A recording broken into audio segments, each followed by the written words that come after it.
Bueno, ¿qué tal? Buen día. Sean todos bienvenidos a esta segunda sesión del seminario de álgebra del IMER en este semestre. Hoy vamos a tener a Mindy Huerta. Mindy ya ha hablado en este seminario en varias oportunidades y bueno, es un gusto tenerla nuevamente acá. Nos va a contar de un trabajo de investigación bastante reciente, acaba de salir hace poco en el Archive, que se llama pares de n-cotorsión cortados. Tengo entendido, Mindy, que vas a estar hablando de cosas dentro de categorías extrianguladas. Sí. Entonces, bueno, nos viene bastante bien para aprender cosas nuevas. Bueno, Mindy, en primer lugar, muchas gracias por haber aceptado la invitación nuevamente. Un gusto tenerte acá y cuando estés lista, adelante. Bueno, antes que nada quiero agradecer a los organizadores por darme de nuevo esta oportunidad de platicar con ustedes. Y bueno, entonces empecemos, ¿sí? El trabajo que les voy a presentar el día de hoy es un trabajo en conjunto con el doctor Octavio Mendoza, la doctora Corina Sáenz y el doctor Valente Santiago. Y lo hemos titulado Pares de n-cotorsión cortados. Bueno, antes que nada, pues como podrán ver en el título, pues tiene que ver algo con la noción de par de cotorsión. Entonces, para empezar, permítanme recordar pues justo esa noción.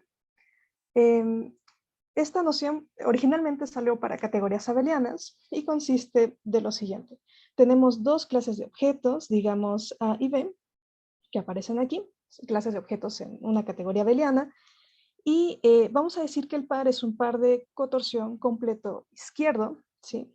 Si satisface lo siguiente. Primero tenemos una relación, una igualdad de una clase con la otra a través de una relación de ortogonalidad que está definida por el primer grupo de extensión. ¿Sí? Decimos que A es el complemento ortogonal izquierdo de B, el primer complemento ortogonal izquierdo de B, y también tenemos una condición que es de completitud. ¿Y esto a qué se refiere? Bueno, se refiere a que para cada objeto que tú tomes, en este caso C, pues existe una sucesión exacta corta que se ve de esta manera. ¿Sí? Aquí está el objeto, está cubierto por un epimorfismo de un objeto que sale de A y tiene núcleo en B. ¿Ok? Decimos que es izquierdo porque, bueno, el objeto tiene su sucesión a la izquierda, ¿no? De igual manera, tenemos la noción de par de cotorsión completo derecho, ¿sí? Ahí pedimos que exista una relación de ortogonalidad entre las clases, es decir, B es el complemento ortogonal derecho respecto a A, y para cada objeto tenemos una sucesión exacta corta que se ve de esta manera. Aquí está el objeto, aquí está un objeto en B, está inmerso en un objeto en B, cuyo conúcleo está en A. ¿Ok? Bueno, déjenme nada más como que recordar a qué se refiere este como ortogonal 1 de B. Sí, por ejemplo, si escribimos ortogonal 1 de B, vamos a ver si se está escribiendo, sí. ¿Esto quién es? Bueno, es la colección de objetos en tu categoría de manera tal que cumple lo siguiente, que cada vez que calcules el ext, aquí pones el objeto, ¿sí? Aquí pones B, esto se hace 0 para cualquier objeto B en tu clase B. ¿Ok? Bien, entonces, de manera muy general, ¿qué tiene un par de cotorsión? Pues tiene una relación entre dos clases de ortogonalidad y también tiene cierta completitud. Y completitud se refiere a que para toda la categoría, pues existen sucesiones exactas cortas de cierta manera. ¿Sí? Bueno, después, Mindy, perdón, una preguntita pero pequeña que me dime, mareé, no entendí. ¿Ese es todo el ext o es el ext 1? si es ext 1. Uh-huh. Por eso, o sea, es el 1 del... perfecto, gracias. Sí, muchas gracias. De hecho, va a ser importante aclararlo porque después viene una noción para x más grandes. Bien, justo algo que estaba comentando el doctor Coppola es, bueno, estás No soy utilizando el doctor, ext 1. tranquilo. Bueno, el profesor Coppola es justo, Tampoco, me llamo Javier. bueno, lo que comenta Javier, ¿no? Vamos a hablar entonces ahora de dos nociones que desarrollé en conjunto con mi asesor, el doctor Octavio Mendoza, durante mi tesis de doctorado, y fue dar dos generalizaciones de este concepto de par de cotorsión. Una fue llamada par de n-cotorsión que consiste de lo siguiente. Vamos a considerar de nuevo una categoría abeliana. En esta categoría abeliana tomamos dos clases de objetos, ambos que sean cerrados por sumandos directos. Ok. Decimos que el par es de n cotorsión si satisface lo siguiente. Los primeros n grupos de extensión entre estas dos clases pues se desvanecen, ¿no? Son 0. Y se satisface también que para cualquier objeto dentro de tu categoría, pues vas a tener dos sucesiones exactas cortas, como en la definición anterior, ¿sí? Entonces, realmente esta noción respecto a la anterior, pues difiere en este punto, en que ahora estamos considerando que se desvanezcan los primeros n grupos de extensión. Bien. Otra definición que dimos, que también la generaliza, bueno, aquí basta aclarar que cuando tomas n igual a 1, pues recaes en la definición anterior. Bueno, la siguiente noción es una noción que llamamos par de cotorsión cortado. En esta noción lo que hacemos es que, bueno, tienes tus dos categorías, pero considera otra. La otra va a ser tal que, la idea es tal que en esa subcategoría que estás considerando, el par trabaja como si fuera un par de cotorsión, ¿sí? Difícilmente va a pasar de manera general en toda la categoría, pero en esa subcategoría trabaja. ¿Y a qué me refiero? Bueno, decimos que el par es un par de cotorsión cortado en S, ¿sí? Aquí en S, si satisface lo siguiente. La relación de ortogonalidad existe al cortar, ¿sí? Al tomar la intersección de la primera clase con el corte con S. Este x1 se hace 0. Y este x1 también se hace 0, aquí considerando la intersección de B con S. Y que, ¿cuál es la otra condición? Es que ahora tenemos una especie de completitud, sí, pero solo para objetos dentro de S. ¿Ok? Entonces, estas dos nociones, por ejemplo, la segunda, cuando tomas S igual a toda la categoría, pues vuelves a caer en justo la definición de par de cotorsión. ¿Ok? Entonces, estas dos nociones lo que hacen es generalizarlo en categorías abelianas. Lo que vamos a ver justo en esta plática es que estas dos nociones se pueden unificar en una y se puede extender ahora a una categoría extriangulada. Okay. Bien, entonces antes de irnos justo a la definición que las unifica, pues tenemos que recordar algunas cosas de categorías extrianguladas. Disculpa, Mindy, Dime, perdón Diego. que te interrumpa, pero en la diapositiva pasada, Ajá. ¿qué estructura debe tener ese para poder dar esa definición de par de cotorsión cortado? Es decir, por ejemplo, las funciones exactas que aparecen tienen que ser exactas en la categoría C, o ese tiene que tener alguna como noción de No, exactitud, tal en que un sean exactas principio, ahí. ese es cualquier cosa. O sea, no puedes, no es necesario suponerle tantas cosas a ese. ¿Sí? Estas sucesiones que aparecen justo ahí es que sean exactas en C, en toda la categoría. ¿Okay? Perfecto, gracias. Ya cuando le vamos poniendo condiciones a ese, pues ya sale, por ejemplo, lo que dices, ¿no? Que hereda cierta estructura exacta, ese, ¿no? Pero en un principio, ese es cualquier clase.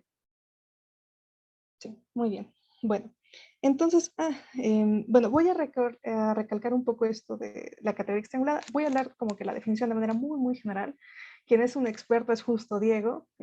Yo sé que di una plática hace poco de categorías extrianguladas. Y claro, cualquier detalle lo pueden consultar con él.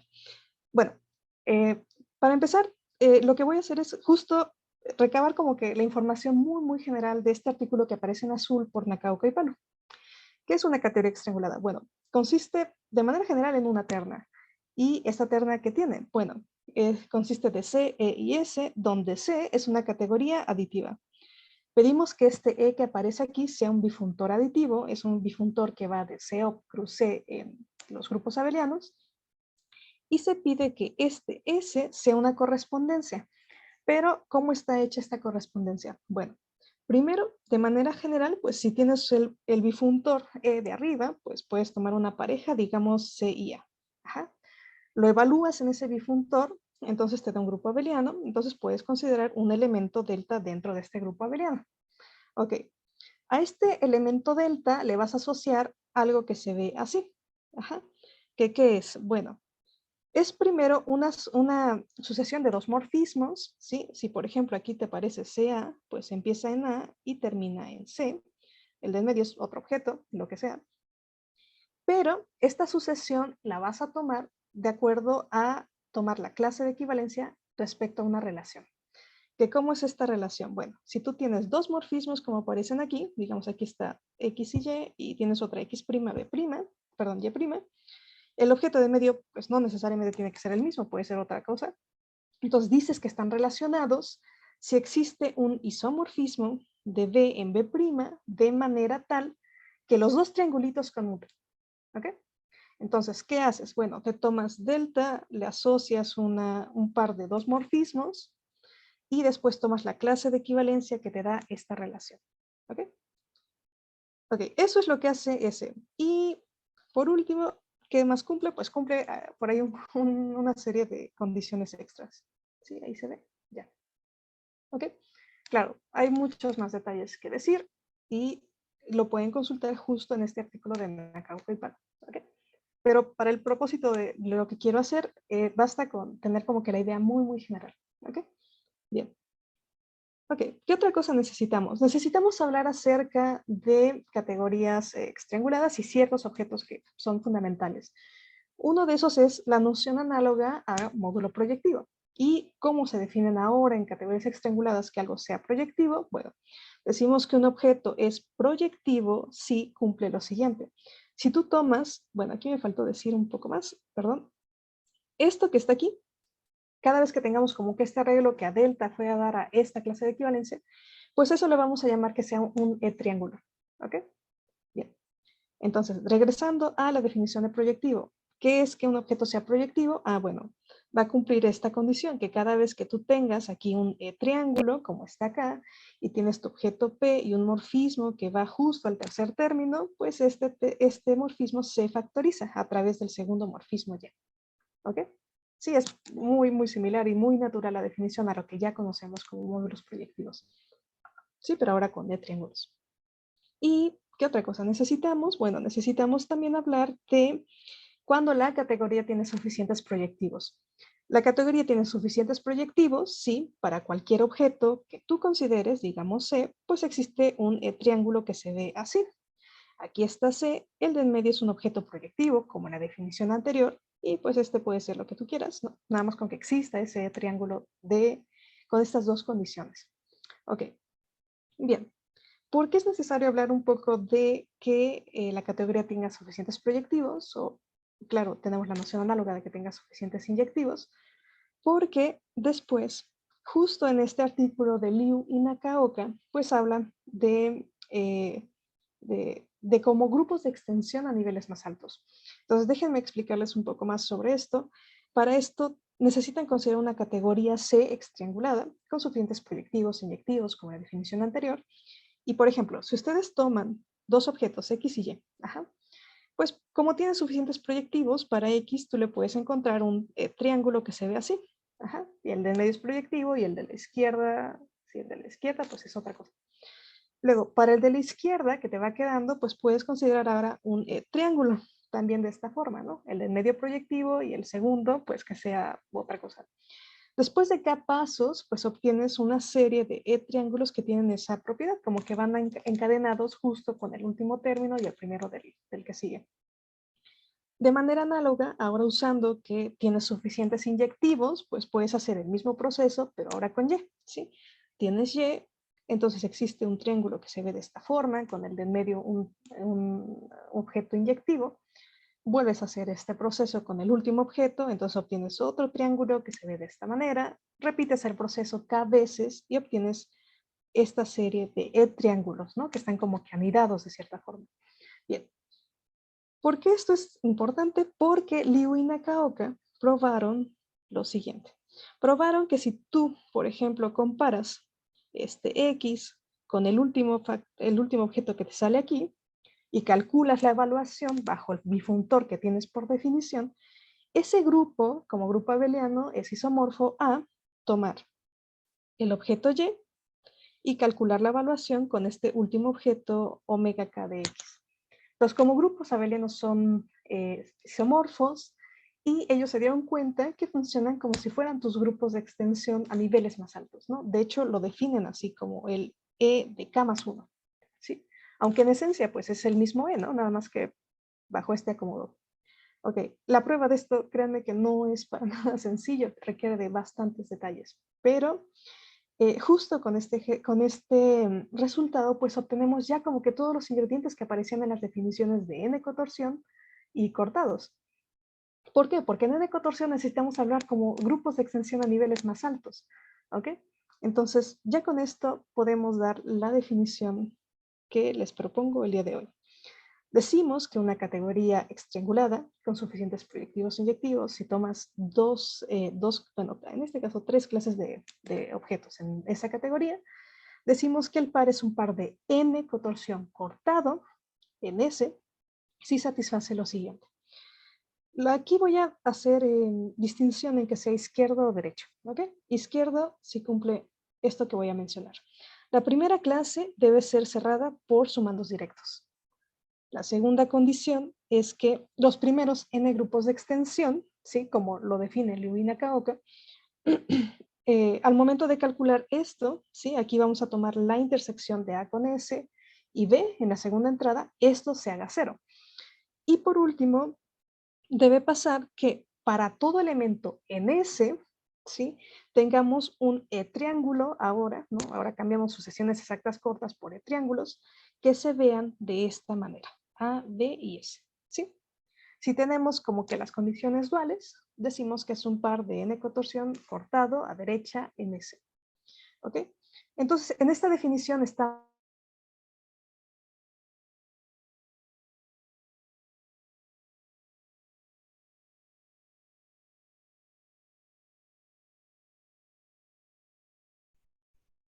Indy, te perdimos por acá.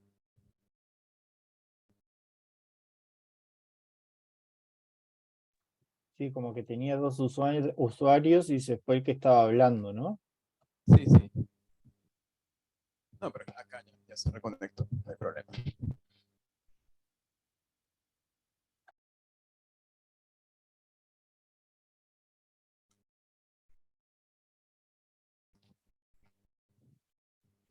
Indy ahí de regreso, ¿no? A ver. Acá también.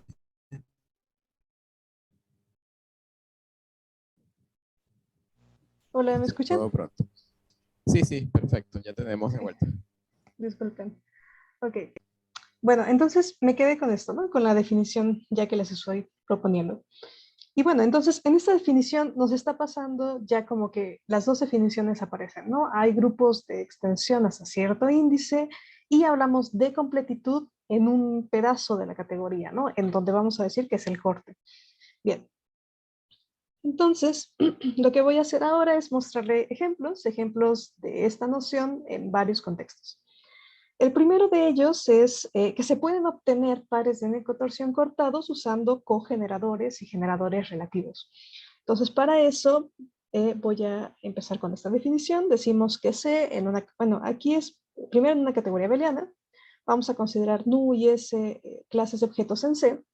Sí, decimos que NU es un cuasi generador relativo en S si satisface lo siguiente, que para cualquier elemento en S existe una sucesión exacta corta que se ve así, ¿no? Aquí está S, aquí Y, este Y está en NU y este C' está en S, ¿sí? Entonces, esta definición pues nos hace sospechar en un posible candidato para un ejemplo, porque al menos aquí está apareciendo como un tipo de completitud en un pedazo de la categoría.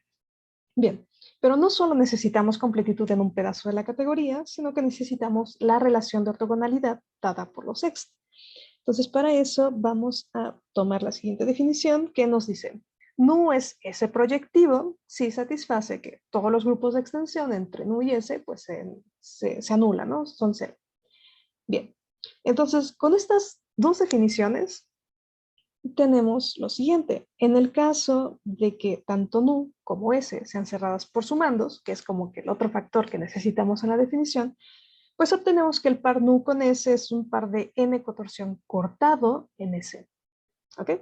Y prácticamente se sigue de la pura definición. Ok, entonces, quizá aquí la palabra de cuasi generador quizá no sé si la hayan escuchado, pero también hay otra que es generador relativo. Cuando decimos que es generador relativo, la única condición extra que estamos pidiendo es que NU quede contenido en S. ¿Sí? Ok. Pero esto se puede extender a incluso cuando no tengamos esta contención. ¿Ok? Bien. Entonces vamos a ver un ejemplo de esto mismo, pero como un ejemplo más concreto. Todo lo que voy a mencionar ahorita viene de este artículo de Sun and Shang y tenemos lo siguiente. Imaginen que tienen un campo K y tienen lambda, el cociente de la álgebra de caminos, dada por este carcaj, el que aparece aquí con estas relaciones. Bien. Entonces, ¿qué sabemos de este carcaj? Bueno, sabemos que los módulos proyectivos están dados de esta manera, como aparecen aquí. P1, P2, P3, y 1, y 2, y 3. Ajá. Aquí tenemos su bonito carcaj de van der Ruyten. Y para todo esto, ¿qué vamos a hacer? Bueno, vamos a considerar justo este pedazo del carcaj, ¿sí? Como que lo que podemos tomar con estos cuatro elementos. Bien, entonces vamos a considerar X como esta clase de objetos, el add de el simple 1, proyectivo 2, simple 2, proyectivo 1. Aquí add denota a la clase de objetos que son sumandos directos de sumas directas finitas del objeto que aparece justo aquí, ¿sí? De esta suma. Bien. Entonces, ¿qué prueban los autores en el artículo que les comenté? Bueno, prueban que X es cerrado por extensiones y también prueban algo mucho más fuerte, que X es de Frobenius. ¿Esto qué significa? Que tiene suficientes proyectivos, inyectivos, que se tiene también que los proyectivos y los inyectivos coinciden y que además tienen una descripción súper explícita, que es la siguiente, que es el add de la suma del proyectivo 1 con el proyectivo 2. ¿Ok? Bueno, entonces, ¿qué tenemos aquí? Bueno, resulta que si ustedes consideran ahora todos los proyectivos en el carcaj, en lambda, perdón, este resulta ser un cuasi generador relativo en X. Sí, bueno, aquí X es S también. Y de acuerdo a lo anterior, pues este sería un par de N cotorsión cortado en S. ¿Ok? Bien. Si se preguntaban si esto también pasa en el caso de una categoría triangulada, pues la respuesta es sí. Nada más que aquí pues utilizan los autores en este artículo otro concepto que llaman generador relativo débil, ¿sí? Pero todas las propiedades que ya se tienen en abelianas, en este caso también se tienen en trianguladas, y para cualquier otra referencia pues les puedo sugerir este artículo de Octavio Mendoza, Corina Sainz y Valente Santiago, José María Souto, donde aquí explican con mucho más detalle. ¿Ok? Bien. Ok, otra fuente de ejemplos provienen de los sistemas estratificantes. Esta noción de sistemas estratificantes originalmente fue dada por Karim Erdmann y Corina Sainz, pero muchas otras generalizaciones también se han dado. Una de ellas está en este artículo por Eduardo Marcos, Octavio Mendoza, Corina Sainz. Y para darles la definición de sistema estratificante, permítanme primero hacer lo siguiente. Vamos a considerar aquí una clase, ¿sí?, de objetos X en mod lambda. Aquí lambda es una álgebra de Artin y este mod lambda denota a los módulos finitamente generados. ¿Sí? Bien. Entonces vamos a hablar de los filtrados de X, que ¿quiénes son? Bueno, son objetos que son lambda módulos que tienen una X filtración finita. ¿Pero qué es una X filtración finita? Bueno, decimos que el objeto M tiene una X filtración finita, aquí está M. Si existe una cadena aquí de submódulos, de manera tal que cada vez que ustedes vayan haciendo los cocientes de dos módulos consecutivos, pues este cociente es isomorfo a algún objeto que esté en X. ¿Sí? Bien. Bueno, ya que tenemos estos filtrados, déjenme dar la definición de sistema estratificante. ¿Sí? Decimos que este triple, el triple que aparece aquí, este es un conjunto de módulos, este también es un conjunto de módulos, y este es un símbolo que ahorita voy a decir qué es un sistema estratificante proyectivo si satisface lo siguiente. El primer conjunto que aparece son lambda módulos no cero. El segundo son lambda módulos inescindibles, ¿no? Es decir, ya no se pueden partir. El tercero es un orden total en este intervalo 1t, ¿sí? Pero este intervalo 1t denota a los primeros t naturales, ¿no? Si queremos pensarlo de manera más simple, pues tomen el orden normal que nosotros conocemos en los primeros t naturales. Bien. ¿Qué se cumple con estos módulos que aparecen aquí? Bueno, se satisface que el hom entre θj y θi pues es 0 cada vez que el primer índice sea mayor estricto que el segundo. También se satisface que para cualquier elemento en el intervalo 1t existe una sucesión exacta que se ve así.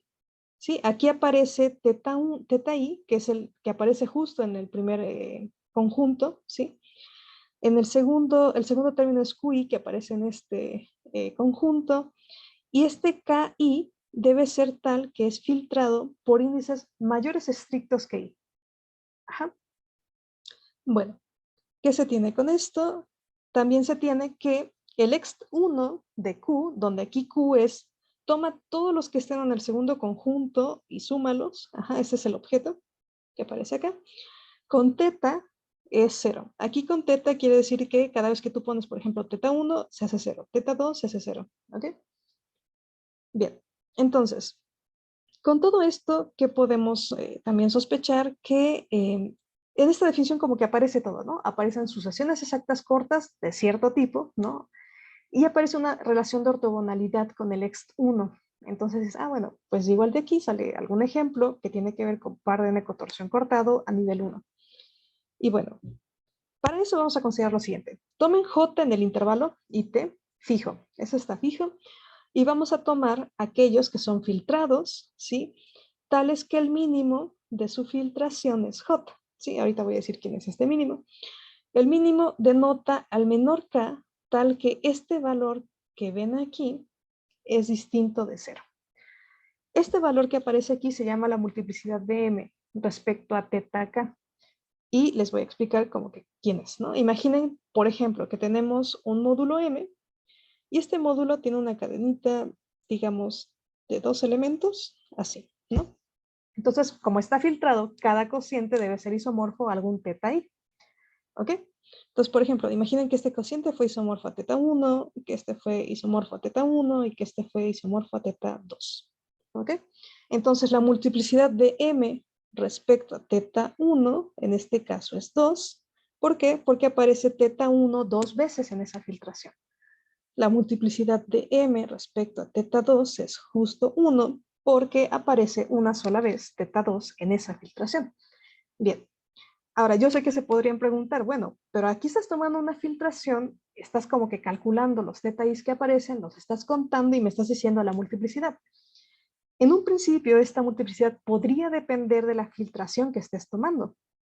Pero los doctores, en el artículo que les mostré, pues demostraron que este número no depende de la filtración que tú tomes. ¿Sí? Entonces, por eso queda bien definido. Ok. Entonces, con todo esto, lo que obtenemos es que si ustedes consideran el lab de Q, donde Q es el objeto que les expliqué, que les presenté en la definición, y los filtrados por índices mayores estrictos que J, este resulta ser un par de 1 cotorsión izquierdo cortado en SJ. Sin embargo, este par no es un par de 1 cotorsión derecho cortado en SJ. Y la razón, pues es muy simple. Si ustedes consideran M en SJ y suponen que es cortado a la derecha, pues en particular debe existir una sucesión que se ve así. M, aquí ponen por ejemplo R y aquí ponen por ejemplo Q, ¿sí? Una sucesión exacta corta. El de en medio está filtrado por índices θi con I mayores que J y el último pertenece a AD de Q. ¿Sí? Lo que sabemos es que este M está en F de teta, es filtrado, ¿sí? Por teta. Entonces, esta sucesión que ven aquí se cinde justo por la última condición que aparece en esta definición, ¿sí? En el punto 6. Ajá. Entonces, como se cinde, ¿qué tendríamos? Tendríamos que este M es un mando directo de R y algo que se sabe sobre los filtrados es que son cerrados por sumandos. Entonces, M tendría que tener una filtración con índices mayores estrictos que J. Pero por otro lado está en SJ, entonces el mínimo lo debe alcanzar en J. ¿Ok? Y eso sería una contradicción. Bien. Ok. Bueno, este concepto, como podrán imaginar, pues también fue llevado al caso triangulado por Octavio Mendoza y Valente Santiago. Y ellos definen un análogo, ¿sí? Nada más que aquí necesitan hablar más sobre ciertas categorías trianguladas, pedirle un poco más. Ellos consideran T una categoría triangulada de Artin y una terna, el cual es como el análogo del sistema estratificante, que llaman sistema teta proyectivo de talla T. Bueno, ¿qué se obtiene con ellos? Pues se obtiene como el análogo también en los pares, ¿no? Si consideramos a DQ y los filtrados con índice mayores estrictos que J, este par resulta ser un par de 1 cotorsión izquierdo cortado en SJ. Y lo que se obtiene también es que si ustedes aquí ahora ponen estas clases, ¿sí? Que si se fijan son las mismas, pero aquí aparece como un sheet, ¿sí? Recordemos que en una categoría triangulada, pues algo que tiene un ingrediente que tiene es que existe por ahí una equivalencia entre la categoría y la misma categoría, ¿sí? Que llaman el shift. Entonces, resulta que el par que teníamos, si ustedes toman las clases y las recorren cada una con ese shift, pues ese nuevo par es un par de 1 cotorsión derecho cortado en SJ. Si bien no podemos decir que es el mismo par, es como que la imagen del par bajo una equivalencia de categorías, ¿no? Entonces, pues hay algunas propiedades que se pueden preservar y todo, ¿sí? Pero este es como un ejemplo de algo que puede pasar que sea 1 cotorsión izquierdo cortado y de cierta forma recuperes algo muy parecido a un par de cotorsión derecho cortado, ¿sí? Cosa que en el caso anterior pues no sucedía. Bien. Y bueno, también podrán imaginar que esto fue llevado a categorías extrianguladas, esto por Adachi y Tsukamoto, y ellos definen, claro, en una categoría extriangulada que le va a pedir más cosas, ¿sí? Pide una categoría extriangulada, calineal, Smith, con primer grupo de extensión negativo. Ellos definen lo que es un sistema estratificado mezclado, detallate, ¿sí? Y con este sistema, que sería como el análogo del sistema estratificante, tenemos lo siguiente, tenemos un par muy similar, aquí el P que aparece cumple como el rol del Q del original, y aquí también de nuevo, estamos hablando de filtrados de cierto índice mayor o igual que J. Entonces, este par también es un par de 1 cotorsión izquierdo cortado en SJ, ¿sí? Solo que aquí el SJ cambia. ¿Por qué? En el artículo de Adachi Tsukamoto hay una noción que ellos no desarrollan de manera explícita. Por ejemplo, yo les hablé acerca de la multiplicidad de un objeto respecto a los θis. Ellos en este artículo no desarrollan esa noción, ¿no? Entonces, muchas de las pruebas, por ejemplo, en el caso abeliano, en el caso triangulado, se basan en tomar el mínimo de las multiplicidades que tiene cierto módulo filtrado.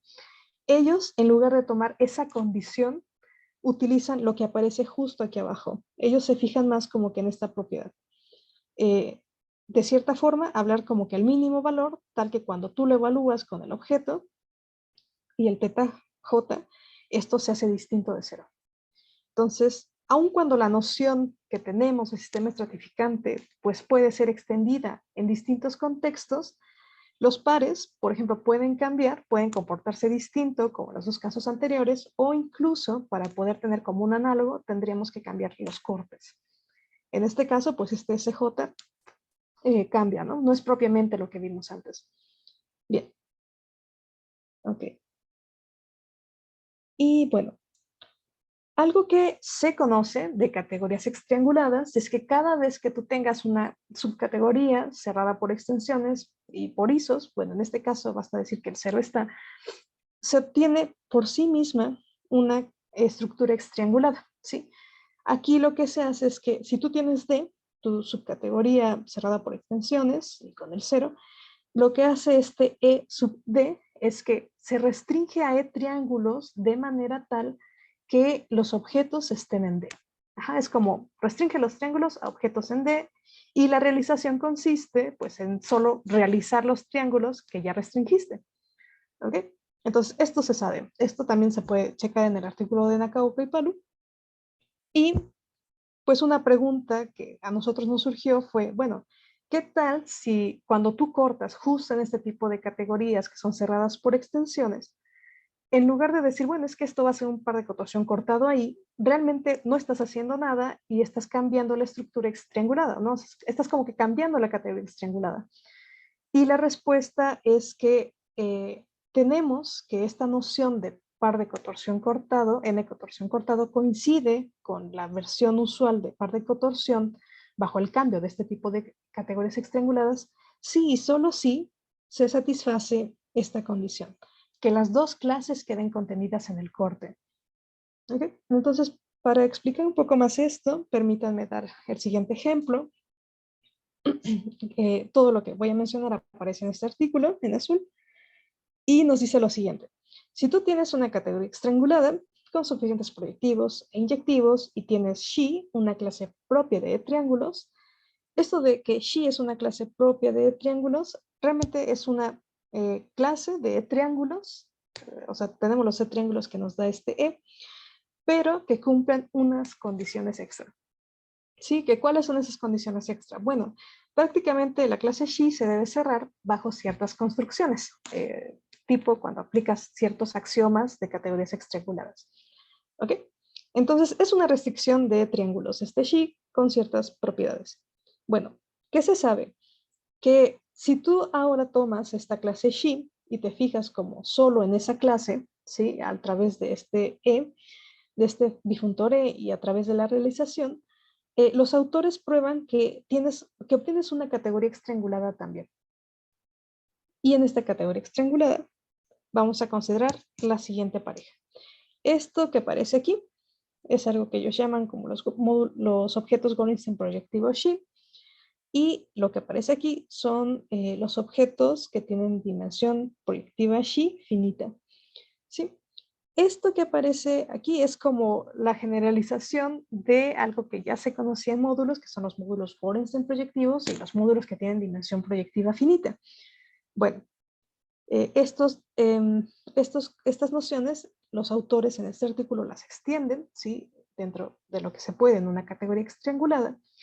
Y lo que se tiene es que este par es un par de una cotorsión cortado aquí. Este es el corte, los que tienen dimensión proyectiva Xi finita. Sin embargo, este par no puede ser considerado como, lo habíamos escrito acá, ¿sí? Como un par de cotorsión en una nueva categoría triangulada, porque falla justo esta parte, que las dos clases queden contenidas en el corte. Y eso se debe porque en general la clase de los módulos Gorinstein proyectivos Xi pues no queda contenida en esta clase, en los que tienen dimensión proyectiva Xi finita, ¿no? Esto, de hecho, se da desde los módulos, ¿no? Cuando tienes módulos Gorinstein proyectivos con dimensión proyectiva finita, pues coinciden con los módulos proyectivos, ¿sí? Y hay anillos donde esto no pasa. Bien. Entonces, con este ejemplo tenemos que la noción de cortar, pues es distinta a considerar pares de cotorsión usuales, pero cambiando la categoría triangulada. Bien. Y bueno, por último, déjenme platicarles sobre unos resultados que aparecen en este artículo. Como es bien sabido, las categorías trianguladas se extienden, categorías trianguladas y exactas. Y pues claro, hay ejemplos de categorías trianguladas que no son ni categorías trianguladas ni exactas. Entonces lo que voy a hacer es explicarles con un ejemplo que pues hay pares también de n cotorsión cortados en un tipo de categorías trianguladas que no son ni trianguladas ni exactas. Bien, entonces para eso necesito hablar de este contexto que aparece en este artículo. Ellos consideran una categoría triangulada con traslación de Orlander, Wright y Tao. Consideran una subclase puntorialmente finita que cumple esta condición con el trasladado. ¿Sí? O sea, todos estos detalles y estas definiciones las podemos consultar en este artículo. Bueno, lo importante de esto es que cuando tienes todo esto, existe una categoría triangulada. Este E' que aparece también es como fijarte en E triángulos donde el primer morfismo cumpla una condición de factorización a través de X. Ajá. Eso es como que a grandes rasgos, ¿sí? Y la realización pues consiste en realizar justo la restricción a esos triángulos. Entonces, ¿qué se tiene? Se tiene una categoría triangulada que es de Frobenius y además no solo tenemos que es de Frobenius, sino que podemos dar de manera explícita a los proyectivos inyectivos, que justo es X. Ajá. Entonces, con esto, ¿qué obtenemos? Bueno, obtenemos que si tienes esta pareja, XC es un par de N cotorsión cortado en S. Y esto es para cualquier corte que tú consideres, para cualquier clase y para cualquier índice mayor o igual que 1. ¿Ok? Bueno, ¿qué pasa, por ejemplo, si tienen que su categoría X, bueno, su clase X, es distinta del 0 y es distinta de todo? Pues se tiene que justo esta categoría triangulada que obtenemos, pues no va a ser ni exacta ni triangulada.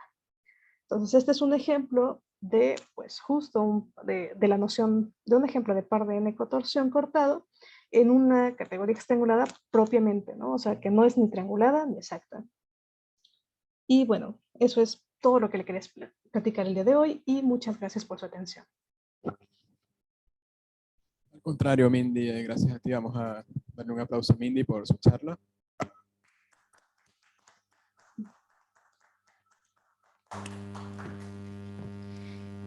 Bueno, pasamos a la ronda de preguntas. Vamos a empezar primero con las preguntas del Zoom. Si hay alguien que tenga algo que preguntar, adelante.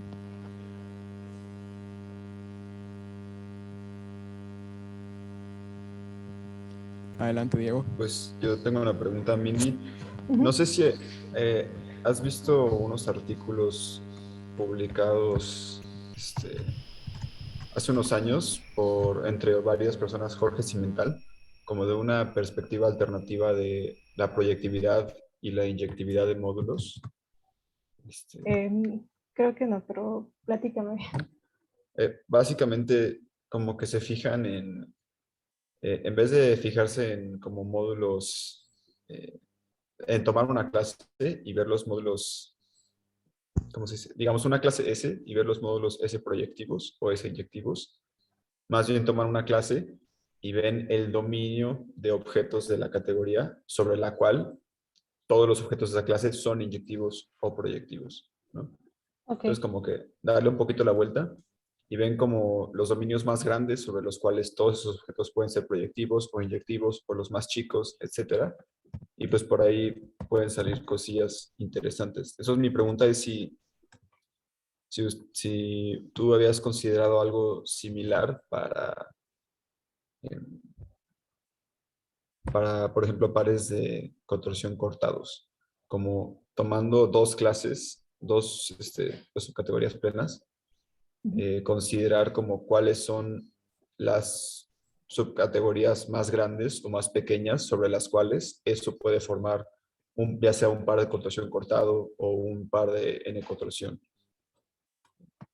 Ok. No había tenido como que, bueno, eso que me comentas de los artículos, pues no había leído nociones un poco similares. Pero al menos la idea que me das es como que ahora cortar en el lugar donde sean ex proyectivos o ex inyectivos, ¿no? Me parece una muy buena idea. Yo creo que la voy a checar con detalle y muchas gracias por la idea. Va, no, de que otra pregunta es, ¿dónde puedo consultar tu presentación? Porque ya quiero leer como casi todos los artículos que tienes ahí puestos. Sí, no hay problema. Si gustan, le puedo pasar a Marco las diapositivas. Sí, ahí aparecen todos los artículos que les comento. Vale, muchas gracias por la plática. A ustedes, gracias. También subiste esto recientemente, ¿no? Al archive, Mindy. Ajá, sí, nada más que en el archive lo van a encontrar como Footnotions, algo así que relacionados con teoría de Flanders-Witchwise y teoría de contorsión. Pero justo hace poco lo subí también. ¿Alguna otra consulta del público virtual?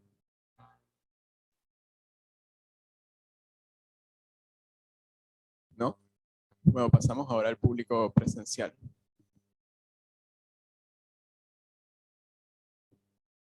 Marcelo tiene una consulta por acá. ¿Qué tal, Mindy? Bueno, muchas gracias por la exposición, como siempre. Un lujo. ¿Podés poner la diapositiva 4 o 5? Pero 3, 4, 5. Son dos preguntas. detallecito y después una pregunta, la diapositiva anterior. O sea, 4. ahí, pásate. Aquí. No, la que está, a ver, más adelante. Capaz que no era 4, era más adelante. Ahí tengo una pregunta, pero más adelante seguí. Ahí donde están eso acá. Ahí creo que te quedó al revés la parte derecha de la de la sigma. Y 0, sigma y 1. A ver, creo que Sigma. de esto. Ajá. Ahí te quedó en la parte de la sigma, te quedó al revés, ¿no? Y 0, sigma cuadrado, sigma k menos 1 y k sigma k. Sí, perdón. Digo porque juega un rol importante después a la hora del Sí, tema de lo que concretas al final. Entonces, por sí, eso sí. lo señalé, no para molestar. Era Sí, simplemente sí, sí, muchas para que quede gracias. mejor. Y Muchas gracias, después, sí. volviendo para atrás, cuando das la definición más atrás, ahí. No ahí nomás. Ujú. Sí. Ahí. Viste que vos decís, todo esto está simulando la construcción en la categoría abeliana, pero no terminé de entender cómo es la definición. O sea, vos tenés una correspondencia dada Ujú. Sí, o sea, para cada que objeto, a sí. cada par de objetos C y A le corresponde un grupo, ¿verdad? Un grupo abeliano, dijiste, ¿verdad? No, ajá, sí, a cada objeto toma un par, lo evalúa bajo el disjuntor y eso le da un grupo abeliano, entonces toma un objeto dentro de este grupo. Entonces la Ahí está. correspondencia lo que hace es que a un objeto lo manda a una clase de equivalencia que se ve así bajo la relación que expliqué acá. Sí, la relación la entendí, pero no logré entender cuál es el orden de la definición. Vos tenés la correspondencia que Ujú. a cada delta le asocia el grupo. Y después, ¿cómo aparecen los morfismos? O sea, o esa es la correspondencia, esa es la definición de Esa la correspondencia. es la definición. O sea, a Ok. grandes rasgos esa es la Ta. definición. Sí, sí. Ok. Perfecto. Esa es la perfecto. No, era eso, que no había terminado de entender cómo era el ordenamiento de la definición. Sí, Perfecto. sí. Gracias. Gracias, Mindy. Yo también tengo una consulta, aprovechando que estás allí en la definición de categoría triangulada. Tengo entendido, ¿no? Que las categorías trianguladas son un ejemplo particular, ¿no? De esta construcción. Entonces allí el E, si no recuerdo mal, se define a partir del home y el funtor de traslación, ¿no? Dentro de la categoría triangulada. Sí. Y si pasamos ahora, por favor, a la definición de par de n-cotorsión cortado. Par de n cotorsión cortado. Sí, creo que está más adelante, ¿no? Sí.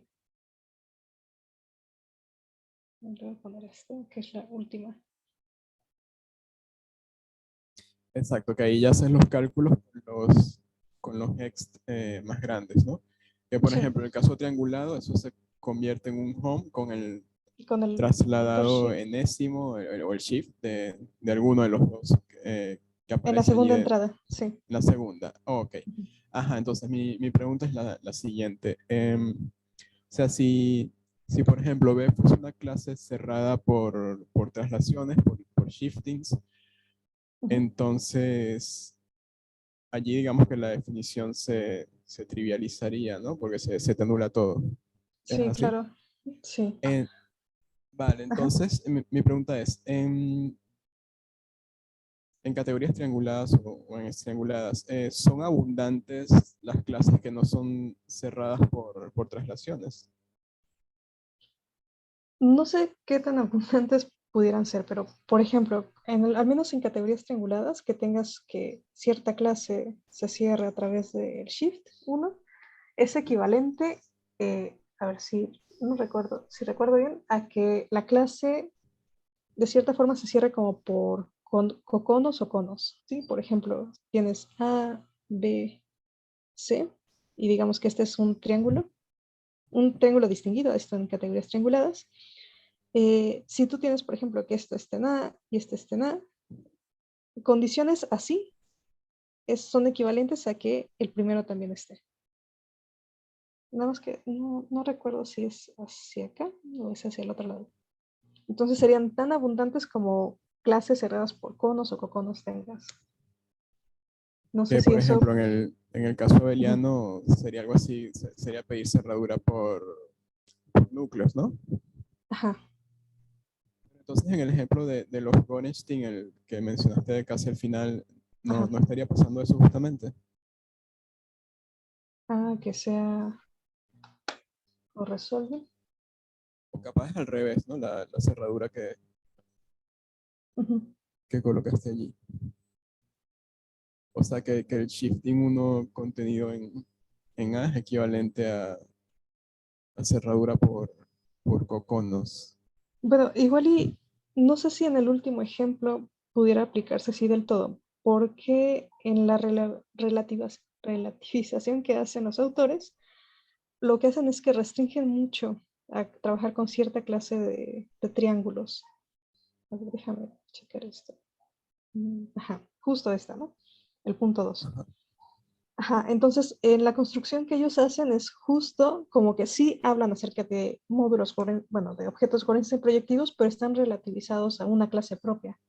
Entonces, si bien podrían ser, no sé, cerrados por conúcleos o por coconos o conos, esto recordemos que es una restricción todavía en los triángulos, en los C-triángulos.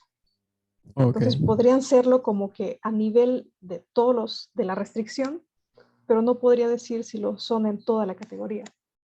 claro. Ah, vale, vale. O sea, sí entiendo tu pregunta que podría darse de manera más general, pero al menos en este ejemplo se tendría que checar con más detalle, ¿no? Sí. Ah, claro, lo que pasa es que cuando consideras ya el caso clásico, ¿no? De los Gorenstein, ahí te tomas toda la clase de sucesiones exactas, en cambio, entonces ahí sí se trivializa la pregunta, pero en este caso entiendo que no, porque como ahí dices, te estás restringiendo a una clase propia de triángulos. Sí. Ah, perfecto. Bueno, era eso. Bueno, le agradecemos nuevamente a Mindy. Otro aplauso.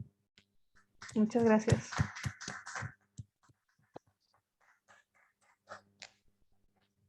Y bueno, entonces la invitación es para el próximo viernes, que vamos a tener a Dalia. La charla va a ser presencial acá, pero vamos a estar transmitiendo también por Zoom. Entonces, bueno, están invitados, por supuesto, y nos vemos en una semana. Hasta luego, gracias. Hasta luego. Chao, gracias.